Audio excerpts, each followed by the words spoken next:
আমি তানিশা আক্তার বলছি। আসসালামু আলাইকুম। ওয়ালাইকুম আসসালাম। তানিশা আক্তার কেমন আছেন? আপনি ভালো আছেন? জি আলহামদুলিল্লাহ ভালো আছে। আপনি ভালো আছেন? জি আলহামদুলিল্লাহ ভালো। তানিশা কোথা থেকে বলতেছেন? আপনার দেশের বাড়ি কোথায়? আমার দেশের বাড়ি হচ্ছে সিলেট। আমি আর থাকি জাফলং এ। কে কে আছে আপনার ফ্যামিলিতে তানিশা? আমার ফ্যামিলিতে আছে আমার মা আছে, ছোট একটা বোন আছে, আমার বাবা আর একটা বিয়ে করছে, বাবা আলাদা থাকে। আচ্ছা। তো তানিশা কি করেন এখন আপনি বর্তমানে? আমি কিছু করি না, সেলাই মেশিং এর কাজ। আচ্ছা। তো তানিশার বিয়ে শাদী হয়েছে কিনা? না, বিয়ে শাদী হয়নি এখনো। এর করে আছে, এটাই ভালো একটা যদি মনের মতো মানুষ পাই, যদি আমাদের দায়িত্ব নেই, আমাদের পাশে থাকে, আপদে বিপদে যদি আমাদের পাশে থাকে, এটার জন্য আছে। কোনো বলি আচ্ছা। তো আমাদের আপনাদের দিকে তো যৌতুক ছাড়া কেউ বিয়ে শাদী করে না।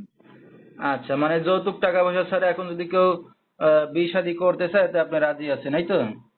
জি হ্যাঁ হ্যাঁ। আচ্ছা, তো আপনার এই প্রতিবেদনটা মানে অনলাইনে দর্শকদের মাঝে চলে যাবে। দর্শক ভাইরা কিভাবে যোগাযোগ করবে আপনার সাথে? আমার মোবাইল নাম্বার দেওয়া থাকছে, এই মোবাইল নাম্বারে যোগাযোগ করবেন।